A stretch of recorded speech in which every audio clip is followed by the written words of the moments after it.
GDS updates में आपका स्वागत करते हैं मेरे भाई। बहुत बड़ी सीरियस इशू है और इस वीडियो को अंत तक जरूर देख के जाना, क्योंकि ये बहुत बड़ा जीडीएस वैकेंसी 2026 को लेके हो रहा है मेरे भाई। पूरी प्रॉपर तरीके से भूकंप आ चुका है और ये एसडीबी मेथड क्या है ये, क्योंकि ये जानना बहुत जरूरी है। क्योंकि 3 लाख ग्रामीण डाक सेवक में से 50 लाख के आसपास जीडीएस जो फॉर्म को अप्लाई करने जा रहे हैं, 50 लाख ऐसे कैंडिडेट्स होंगे जो कि फॉर्म को अप्लाई किए होंगे और अभी लगातार फॉर्म भर रहे हैं।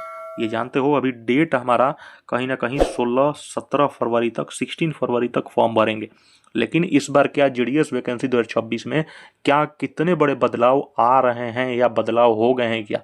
क्या कहीं जीडीएस को पेपर देने की सामत न आ जाए मेरे भाई? क्या ऐसा समस्या है? एसडीबीएस मेथड्स को इसलिए पूरी वीडियोस को अंत तक जरूर देख के जाना, क्योंकि एसडीबी मेथड आज हम लोग अब देखो समझते हैं मेरे भाई एसडीबी मेथड क्या है। क्योंकि इसी मेथड के माध्यम से तुम्हारी जीडीएस की जो सिलेक्शन है, जीडीएस वैकेंसी 2026 में इसी मेथड के माध्यम से तुम सिलेक्शन लेने जा रहे हो मेरे भाई। और तुम्हारी कोई ऐसी मेथड नहीं है जिसके माध्यम से तुम सिलेक्शन हो गए।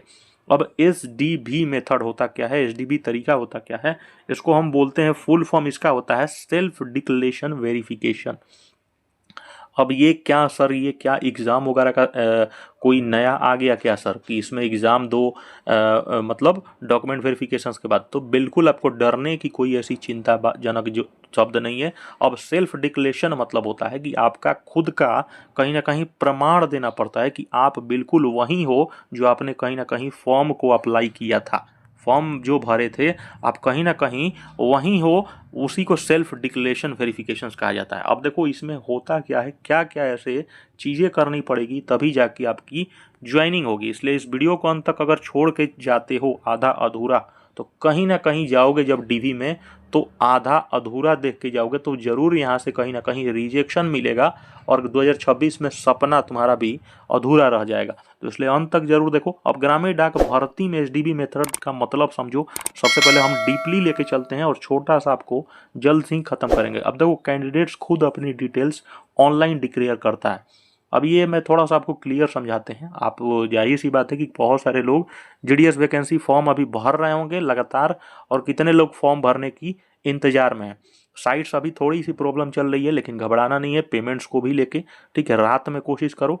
अब ये देखो ये क्या है ना, जब आप फॉर्म भरते होगे, आप जीडीएस वैकेंसी के नया जो ये पोर्टल आया है IT 2.0 के माध्यम से सॉफ्टवेयर बना है, उस सॉफ्टवेयर में आपको आप देखे होगे अंत में डिक्लेरेशन फॉर्म एक आपको मतलब सारा सब कुछ ऑन मतलब टिक लगाना होता है कि हाँ मैं जो हूँ मैं वही हूँ, और मेरे द्वारा दिया गया जो भी है सत्यापन, मेरे द्वारा जितने भी डिटेल्स दिए गए हैं, मेरे द्वारा जितने भी परसेंटेज है, कहीं ना कहीं ये 100% राइट है। अगर हम कुछ भी गलत करने की कोशिश करते हैं तो हमारी सत्यापन को आप कैंसिल कर दीजिए। बात समझ रहे हो? तो यही एक सेल्फ डिक्लेरेशन वेरिफिकेशन होता है दोस्त। बाकी इसमें कोई इतनी सोचने वाली बात नहीं है। इसमें अभी एग्ज़ाम वगैरह का कोई ऐसा स्कीम नहीं है। आप सिंपल जानते हो कि पहले स्टेज में कोई फिजिकल एग्ज़ाम, रिटन एग्ज़ाम नहीं होता है। ये मेरे भाई आपको हर एक बच्चा को पता होगा कि भारतीय डाक में अगर जो भी आना चाहता होगा उसको पता है। ऐसा कोई इसमें दौड़ भाग और फिजिकल की कोई ज़रूरत नहीं है। और रिटन परीक्षा तो मेरे भाई दूर दूर से सोचना भी नहीं है आपको, ठीक है? अब इसमें थोड़ा सा आप समझो, बहुत सारे ऐसे लोग होते हैं ना जो हवा मचा के रखे हैं कि कंप्यूटर सर्टिफिकेट बनवा लो, कंप्यूटर सर्टिफिकेट से सिलेक्शन होगा। मेरे भाई उनको थोड़ा सा समझाओ, ठीक है? बोलो कि आप थोड़ा सा नॉलेज लीजिए, कंप्यूटर सर्टिफिकेट्स कभी मांगा नहीं है, ठीक है? 23 के बाद से कभी भी देखोगे 23, 24, 25, 26 चल रहा है, अभी वैकेंसी में कंप्यूटर सर्टिफिकेट्स का मतलब नामो निशान नहीं है, ठीक है ना? लेकिन फिर भी अपना समझ रहे हो ना, कमाई करने के लिए कंप्यूटर सर्टिफिकेट्स बेचे जा रहे हैं और लोग जीडीएस मूर्ख बन रहे हैं। जीडीएस जाहिर सी बात है उनको पता नहीं है। तो इस वीडियो को उन तमाम सभी के पास शेयर करिए जो कंप्यूटर सर्टिफिकेट्स के लिए बेचैन है। एसडीबी मेथड में देखो सिलेक्शन किस प्रकार से होता है। आपके 10वीं के आधार पे आपका एक मेरिट बेस तैयार होता है।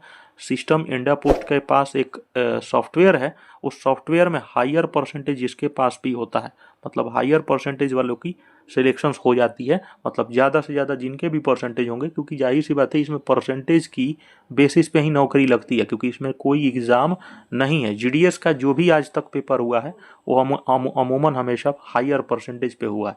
अभी कट ऑफ इतना हाई इसलिए चला जाता है मेरे भाई, ये कोविड के वजह से हुआ है, ठीक है। कोविड में हरियाणा और तमाम कुछ ऐसे स्टेट्स हैं जहाँ पे 100% लाए हैं बच्चे वहाँ पे, ठीक है। और इसी के वजह से क्या है ना कि हिंदी भाषी क्षेत्र के इलाके के बच्चों का 100 में 100% कट ऑफ, 99%, 98%, 95%, ये कट ऑफ अमूमन रहता है। इसके वजह से जो इनको जो मतलब सिलेक्शन लेना चाहते हैं, जिनको बहुत ज़रूरी है इस जॉब की, वो ले नहीं पाते। जो सेल्फ डिक्लेरेशन जो है उसके माध्यम से अगर कोई भी गलत दे दिए हैं तो हमारी मतलब हमारे एप्लीकेशंस को रिजेक्ट कर दें और सिलेक्शंस ना दे। ये प्रॉपर तरीके से ये एसडीबी मेथड होता है। दिए दोगे तो डीबी के समय आपका मार्क्स गलत निकल गया, कैटेगरी प्रूफ गलत निकल गया, क्योंकि जानते हो डीबी पहले 2 होता था, अब डीबी 1 ही होता है।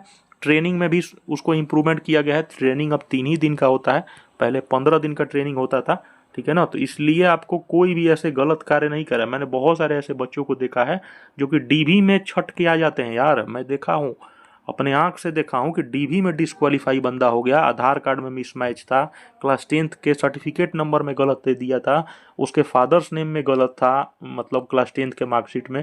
तो इस प्रकार से इन कारणों से भी नौकरी अपने हाथ से गंवा देते हैं लोग। तो इससे इनसे बच के रहना, फॉर्म जरूर और प्रॉपर तरीके से भरना, ऐसी कोई गलत मत देना, ठीक है। डॉक्यूमेंट्स बिल्कुल सही होने चाहिए, जो भी दिए हो वो लेके जाना है, ठीक है। ये तमाम ये वैकेंसियाज हैं 28,636, और लास्ट डेट आपको याद होना चाहिए मेरे भाई। ये फॉर्म अप्लाई जब कर रहे हो तो लास्ट डेट अब लास्ट डेट नहीं बढ़ने वाली है, इसको याद रखना। 16 फरवरी लास्ट डेट है, उसके बाद करेक्शन चलेगा 2 से 3 दिन, और फर्स्ट लिस्ट कोशिश करना है कि कहीं ना कहीं 1 मार्च के आसपास, 28 फरवरी तक, देखो ये डाक विभाग काफ़ी ज़्यादा एक्टिवनेस है, 28 फरवरी तक कहीं ना कहीं जारी कर देगा, ठीक है। तो इस प्रकार से एक्टिवनेस रहना है। एसडीबी मेथड यही था। चैनल को सब्सक्राइब कर लो। धन्यवाद। लव यू मेरे भाई।